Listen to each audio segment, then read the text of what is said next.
Mais on commence, chère Brigitte, par l'actu santé du jour et vous nous parlez d'une étude qui va ravir les 8 Français sur 10 qui boivent du café. Selon cette étude, le café rendrait heureux. Mais déjà, ouais, c'est vrai, c'est ça, ça rendrait heureux. Bon, déjà, dites-nous pour commencer, avant de savoir si ça nous rend heureux ou pas, qu'est-ce qu'il y a dans le café ? Alors, il y a essentiellement de l'eau, faut pas l'oublier quand même. Hein. Mais Commençons par la base. Il y a énormément de choses qui vont avoir des répercussions sur votre santé, Clélie, enfin sur la santé de tous les buveurs du café. Il y a de l'eau, il y a des vitamines, vitamine PP, vitamine B, il y a des minéraux. Et il y a énormément de polyphénols. Les polyphénols, ce qu'on appelle les antioxydants. Pour simplifier, ça veut dire molécules qui luttent contre le vieillissement. Donc, c'est quand même pas mal, hein, déjà. Après, il y a de l'acide chlorogénique qui, lui, a des actions anti-inflammatoires. Donc, ça, c'est pas mal aussi. Et des actions pour réguler notre taux de sucre dans le sang.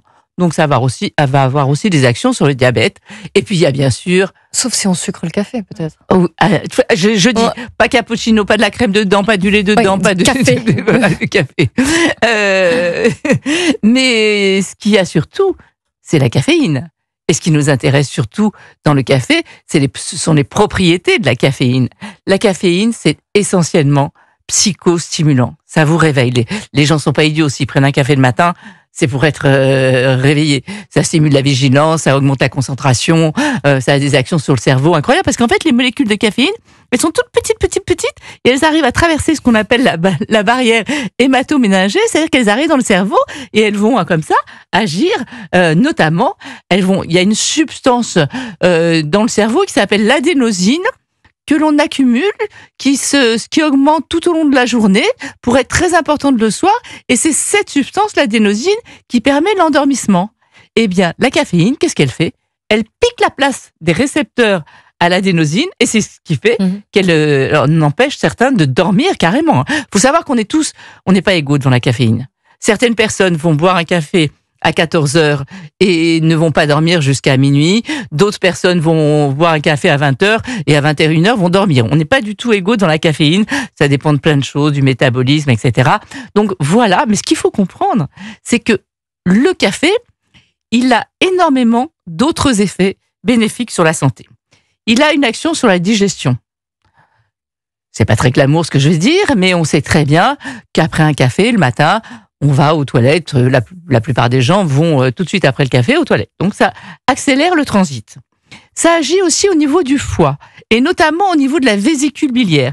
La vésicule biliaire, c'est une réserve de bile, et la bile, ça agit un petit peu comme du liquide vaisselle, si vous voulez. Quand il y a du gras, paf, une petite contraction de la bile, et hop, on envoie de la bile quand vous avez mangé trop gras. Donc, ça va faciliter la digestion. Donc, c'est pas pour rien non plus. Les gens ne sont pas idiots.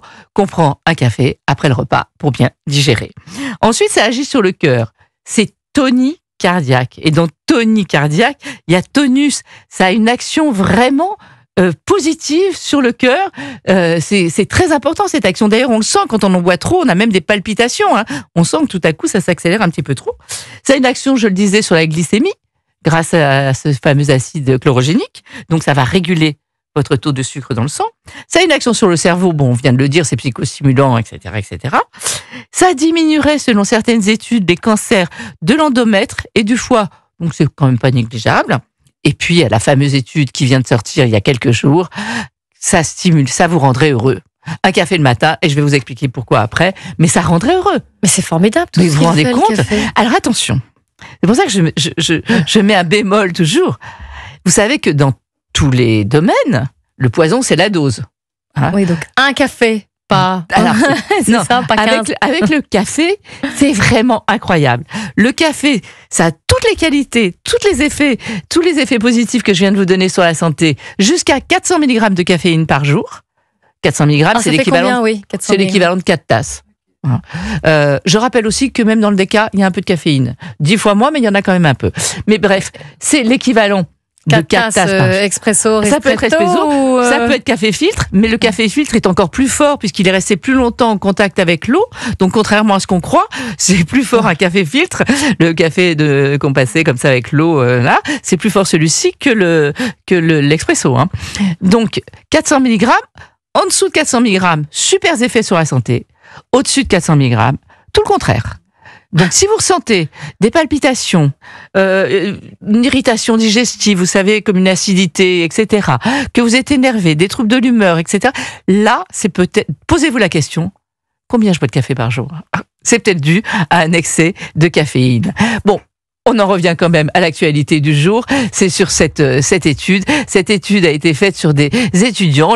Certains, on leur donnait un café par jour, d'autres pas de café du tout. Et on a analysé leur humeur. Et effectivement, ceux qui prenaient un café par jour étaient de nettement meilleure humeur, se sentaient plus heureux, parce que c'est dû à la libération de dopamine et de sérotonine, qui sont un peu, on va dire, pour simplifier, les hormones du bonheur. Donc voilà pourquoi boire un café par jour, ce serait une bonne chose. J'en profite aussi pour dire que là, on a parlé du café, mais de la caféine, il y en a un petit peu partout. Il y en a dans le thé, il y en a dans les boissons. Alors, c'est ce que j'allais vous dire, Oui. parce que moi, je bois pas de café. Ouais. Vous devriez peut-être. Non, je n'y arrive pas.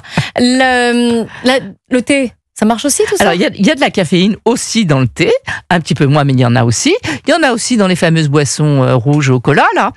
Il y en a dans les boissons énergisantes. Donc, c'est vrai que la caféine, on en trouve un petit peu partout.